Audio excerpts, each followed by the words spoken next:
On a bleak, quiet night in the late 1960s, the small town of Point Pleasant, West Virginia, lay still beneath a blanket of stars. But beneath that stillness, something stirred, something that would shake the soul of the town and become one of the most chilling urban legends in American history. It began with a sighting, an encounter so strange that it would ripple across the community like a ghost in the fog.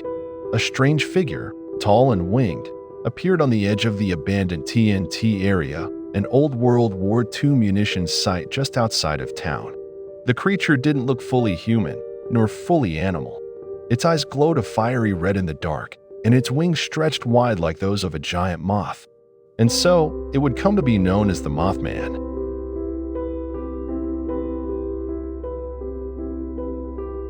On November 15, 1966, two young couples, Roger and Linda Scarberry and Steve and Mary Millett, were driving past the old TNT plant.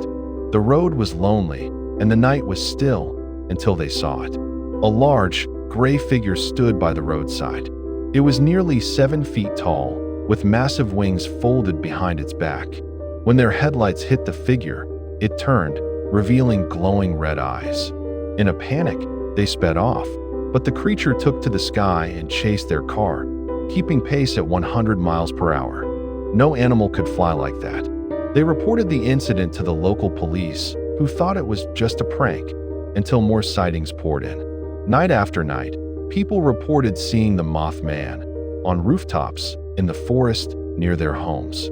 Some said it didn't speak, but others claimed they heard it in their minds, whispering warnings or filling their dreams with dread.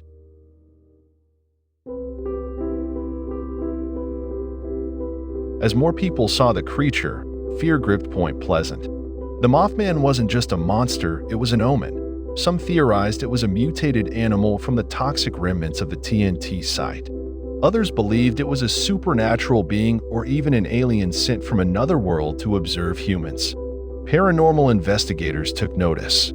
Journalists, curious thrill seekers, and even UFO enthusiasts flooded into the town. One name stood out among them: John Keel, a writer who would later pen the famous book The Mothman Prophecies.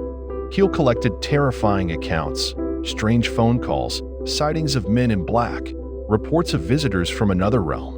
The Mothman, he believed, was part of something far bigger, a cosmic warning system trying to communicate through fear.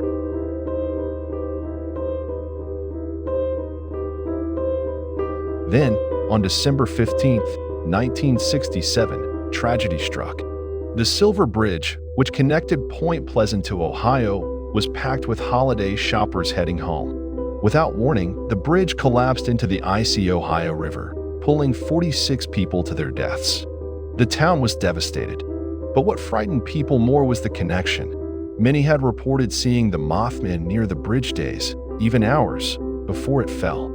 Some began to believe the creature had come not to harm, but to warn.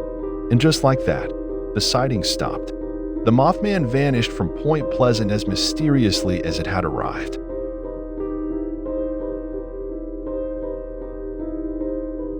John Keel believed the Mothman wasn't merely a creature, it was a messenger, a being from another dimension that arrived to signal catastrophe. In his book, he described the weeks before the bridge collapse as filled with intense paranormal activity, lights in the sky, electronic malfunctions, and unexplained illnesses. He didn't think the Mothman caused the bridge to fall. Instead, it came to warn people, perhaps hoping someone would understand the signs. But no one listened until it was too late.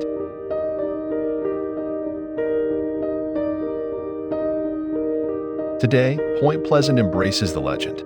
The town has a Mothman museum, a towering Mothman statue, and a yearly Mothman festival that draws thousands of visitors from around the world. This is just my first time, and I've always wanted to come. It's brought a lot of people in town that normally wouldn't be here. And the biggest festival we have each year. The atmosphere is awesome, and the Mothman is probably one of the coolest legends that's out there right now. According to the legend, the Mothman was seen in Point Pleasant. People still debate what the Mothman was: hoax, hallucination, alien, cryptid, or guardian angel. Some say it's been spotted again in other places where tragedy followed: Chernobyl, 9/11, in Japan before the 2011 tsunami. Is the Mothman real? Or is it just a story people tell in the dark? That depends on who you ask. But one thing is certain, the legend of the Mothman continues to spread its wings, reminding us of the thin veil between the known and the unknown, and that sometimes shadows in the night carry messages we dare not ignore.